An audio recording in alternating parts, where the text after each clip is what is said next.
इस साल की यूएन जनरल असेंबली में रशिया यूक्रेन युद्ध के बाद जिस मुद्दे को कई सारे देशों ने उठाया है वो है यूनाइटेड नेशंस में रिफॉर्म्स और यूएन सिक्योरिटी काउंसिल में परमानेंट सीट्स बढ़ाने का मुद्दा। दुनिया के कई सारे लीडर्स ने यूएन जनरल असेंबली के मंच से रिफॉर्म्स का मुद्दा उठाया।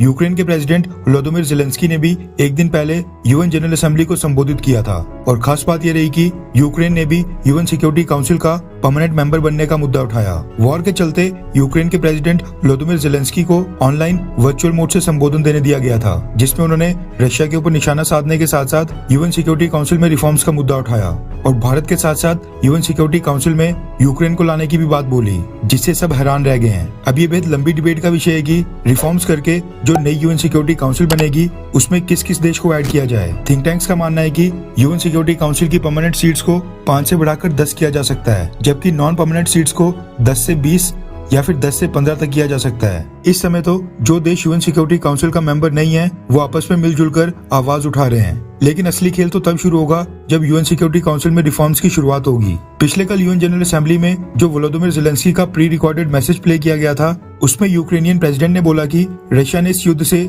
कई सारी चीजों को हानि पहुंचाने की कोशिश की है, यानी कम मांगा है। रशिया ने maritime safety, food safety, radiation safety, energy safety और safety from weapons of mass destruction को कम मांगकर दुनिया को खतरे में डाला है। ज़ेलेंस्की ने कहा कि यूनाइटेड नेशन सिक्योरिटी काउंसिल के रिफॉर्म्स के बारे में कई सारी चर्चाएं चल रही थी, वो सारी डिबेट्स कैसे खत्म हो गई, यानी अब क्यों नहीं कोई यूएन सिक्योरिटी काउंसिल के रिफॉर्म्स की बात कर रहा है। ज़ेलेंस्की ने कहा कि अगर आप हमारे पीस फार्मूला के ऊपर ध्यान देंगे, इसकी इम्प्लीमेंटेशन पहले से ही यूनाइटेड नेशंस के रिफॉर्म्स के आधार पर है। हमारा फार्मूला यूनिवर्सल है जो दुनिया के नॉर्दर्न वर्ल्ड को साउदर्न वर्ल्ड के साथ जोड़ता है। हमारा फार्मूला दुनिया की मेजॉरिटी के लिए है और ये उन देशों की रिप्रेजेंटेशन को बढ़ाने के लिए प्रोत्साहित करता है जिनकी बात अब तक सुनी नहीं जाती है। यूक्रेनियन प्रेसिडेंट ने बोला कि यूएन सिक्योरिटी काउंसिल में एक इम्बैलेंस है। अफ्रीकन, लैटिन अमेरिकन, एशिया के अधिकतर रीजन, सेंट्रल और ईस्टर्न यूरोप के देशों का वीटो का अधिकार है जो उनके पास नहीं है। यहाँ पर ज़ेलेंस्की ने सेंट्रल और ईस्टर्न यूरोप यानी यूरोप से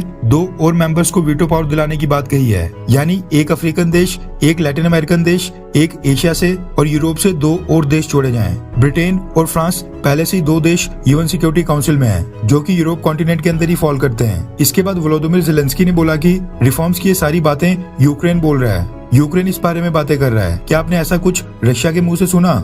नहीं, लेकिन रशिया तो यूएन सिक्योरिटी काउंसिल में परमानेंट मेंबर है। ज़ेलेंस्की ने जोर देते हुए यूएन सदस्य देशों से सवाल पूछा कि क्या कारण है कि जापान या ब्राजील, जर्मनी या यूक्रेन, टर्की या भारत ये सब परमानेंट सदस्य नहीं है। एक दिन वो भी आएगा जब ये सारे मुद्दे सुलझेंगे। यहाँ पर नोट करने वाली बात यह है कि यूक्रेन के प्रेसिडेंट व्लादिमीर ज़ेलेंस्की ने बड़ी चालाकी से भारत को वीटो के लिए समर्थन तो दिया, लेकिन वीटो पावर मांगने वाले G4 देशों भारत, जर्मनी, जापान और ब्राजील के बीच में टर्की के साथ साथ इनडायरेक्टली खुद यूक्रेन को यूएन सिक्योरिटी काउंसिल का परमानेंट मेंबर बनाने की वकालत कर डाली। टर्की तो यूएन में रिफॉर्म्स का मुद्दा पहले भी कई बार उठा चुका है, वो वीटो पावर को खत्म करने की भी मांग कर चुका है और दबे शब्दों में टर्की कई बार परमानेंट मेंबर बनाए जाने की बात भी बोल चुका है। और सेम चीज इनडायरेक्टली यूक्रेनियन प्रेसिडेंट ने भी कर दी जब उन्होंने बोला कि सेंट्रल यूरोप और ईस्टर्न यूरोप से कोई रिप्रेजेंटेशन नहीं है, यानी सेंट्रल यूरोप से जर्मनी और ईस्टर्न यूरोप से यूक्रेन को वीटो पावर दी जाए। खैर, आपको क्या लगता है कि क्या यूक्रेन और टर्की को यूएन सिक्योरिटी काउंसिल का परमानेंट मेंबर बनाया जाना चाहिए?